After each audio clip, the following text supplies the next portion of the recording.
Hello, everyone. This is Dank Reviews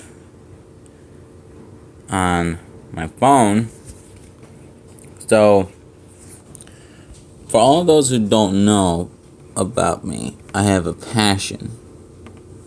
And it's not making YouTube videos, but it's Dungeons and Dragons.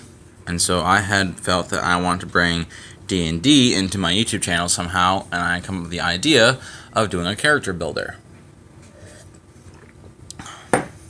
So, let's do it. So, as you can see right here, I have a lot of characters.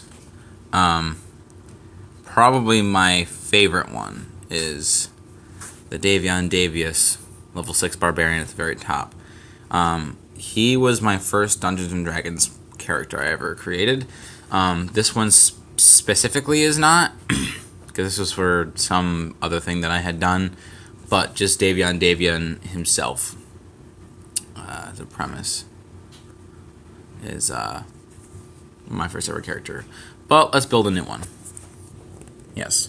So the app that I'm using is, I don't exactly remember the name, but here, I'll look it up.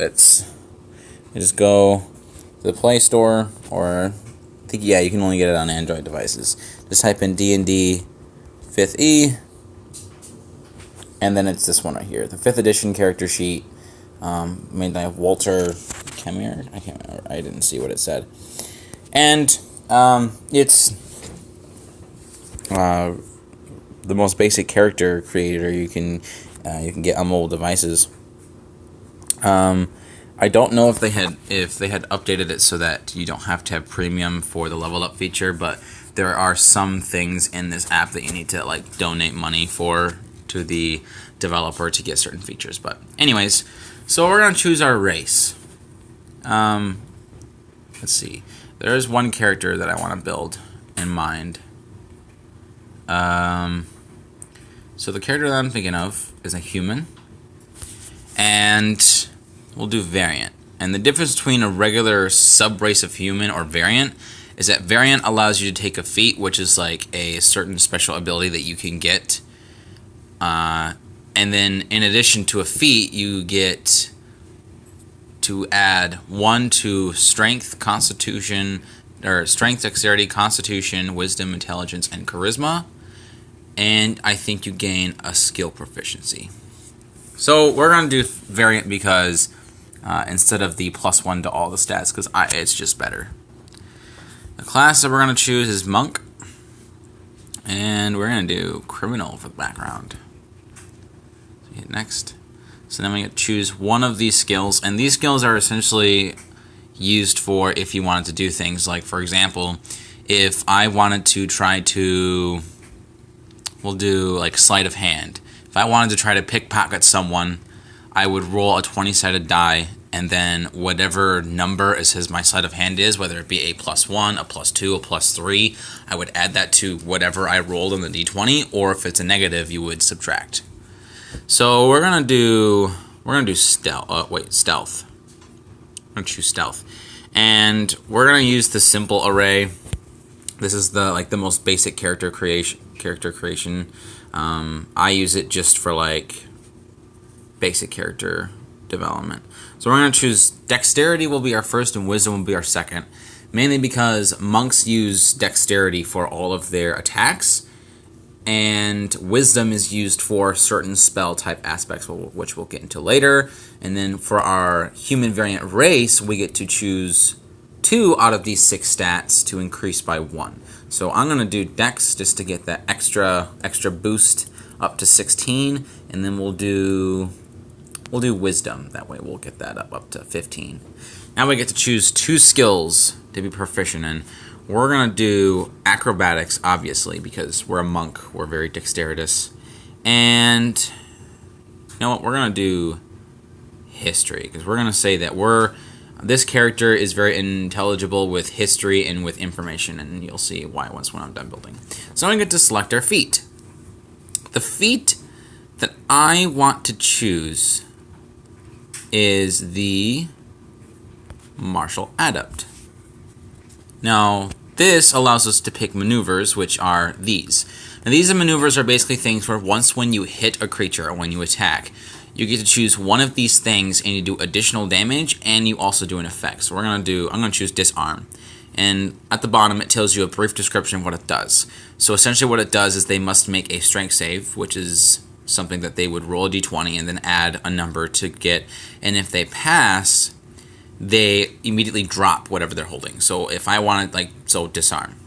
And then the next one I'm going to do is trip. That one's really good because it's essentially kind of the same thing.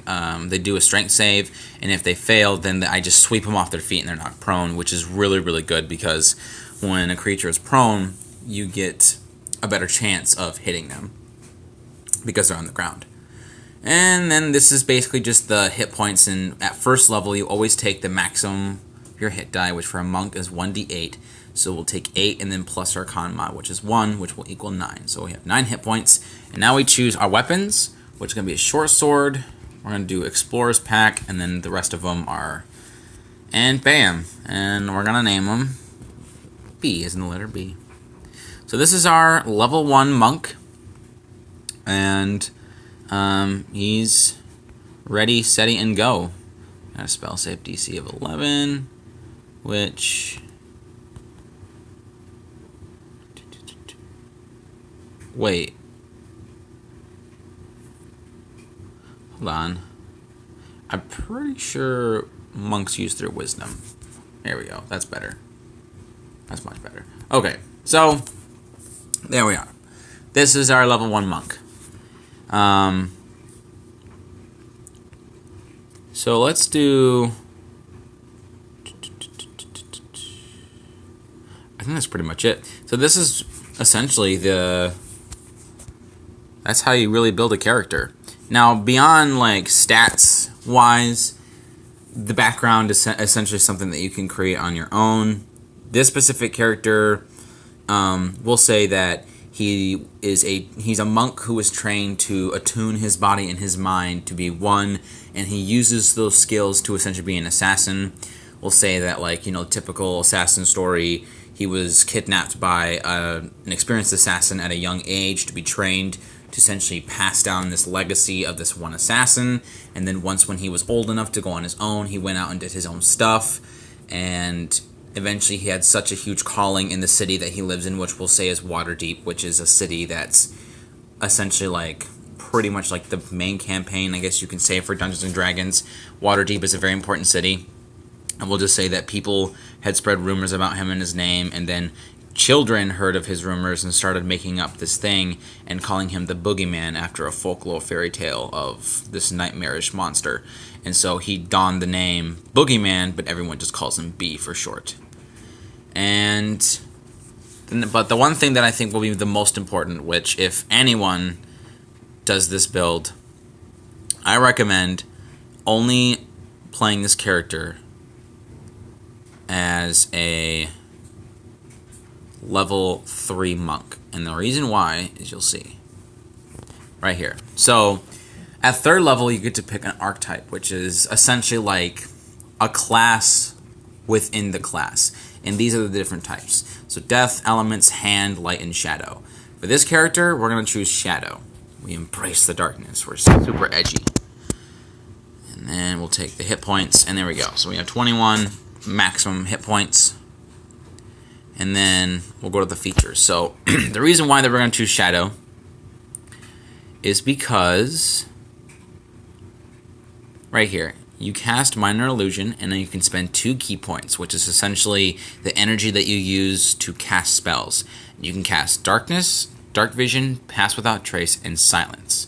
Now the reason why that we did this is because since he's an assassin, the spell pass without trace, to dim it down, it basically makes it so that you and anyone that you choose within range are super stealthy, like are more stealthy than they would think. It's essentially like and what it does is that it makes it so you don't leave any traces, which hence the name pass without trace. Even in magical means, if someone tried to use a spell where they would track you down, they won't be able to.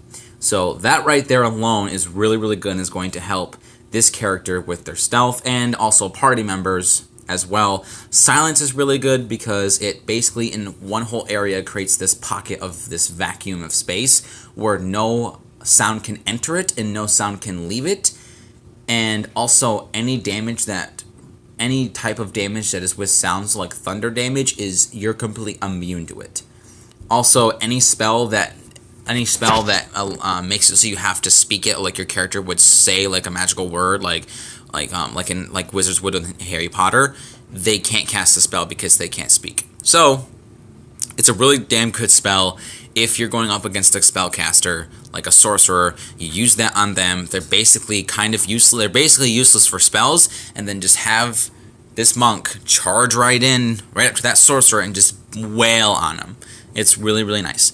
Darkness is also good. That's like an escape spell. So like in this essential dome, there's this magical darkness that people, even with dark vision and other certain types of abilities that allow them to see through the dark, they can't see it because this is a magical darkness. The only way you can see through it is if you either dispel it by a certain spell, or or you wait until the effect ends. So that's a really good that's a really good spell if you're in a situation where like this character is really low on health and just needs to GTFO, cast darkness right in your area, get out of there, and you're golden. Or it could be something like kind of like how a squid shoots out ink to get away from his enemies. It's like the same thing, but like if you're caught, like if you're doing like a stealth mission in the night and someone catches you, you can just darkness and disappear too. So that one's really helpful for this character as well. And then dark vision is also good because since you're a human, you don't have natural dark vision, which if you want to, you can bend this character to be whatever race you want. It's really like, I would just say that this specific build has a human just because of getting the feat martial adept to make him more like an actual traditional monk where you can like kick weapons out of their hands or trip them on their feet and the such. And dark vision allows you to see through the dark. I think in the spell it says 60 feet in darkness and then another 60 feet in dim, so you can see 120 feet in front of you in the darkness, which is really nice. The only downside is that level 3 you only get 3 key points, and each of these cost 2. So essentially you're using 2/3 of your key points in order to do this, and a lot of monks' special abilities require key points. Like for example, if we scroll up, it should be here somewhere. Here it is. Spend a key point to dodge, which basically what the dodge thing does is it allows you to any attacks against you until your next turn has disadvantage. So they have a much harder chance or a much lower chance of hitting you. The dash and disengage are just things to like run away to double your speed and all that sort of stuff. So essentially a lot of the things like that, key points are really helpful towards monks. And so even though these spells can be very helpful, at 3rd level, it's going to take up a lot of your energy. It's going to take up a lot of your resources. So when you play this character, you're going to really have to choose wisely when you use this. Especially since you'll only be able to cast one of these once at a time. But the good side is that monks are able to restore key points in a very short period of time.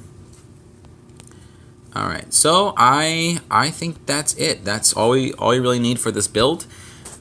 Like I said, I highly recommend that you wait to play this character at 3rd level. Like maybe tell whoever's running the game, say, hey, are we starting at 3rd level? Then you can play this character. But if the dungeon master is like, no, we're going to start at 1st level, maybe put that character aside and maybe save him for if this character dies. Or maybe like make a character that's level 1, and then once we get to level 3, maybe talk to your DM and say, hey, is there a way that I can switch this out? You know, just work with them. So I hope that any of you who like Dungeons & Dragons and watch this channel will enjoy this build. Let me know in the comments below if you want to see me do more. I'm really happy to. Like I said, Dungeons & Dragons is a huge passion of mine. I've been doing it for going on this is going on my 2nd year now. I really enjoy it, really like it. I can really see myself doing it for many, many years to come, and I hope that I can influence people who like fantasy games to try this game out for a chance, because it's really good at getting to know people, a little bit of math, and even to just allow your mind to become creative and use your imagination. So thank you everyone who's been tuning in. I hope you tune into the next one, but if you don't, bye-bye.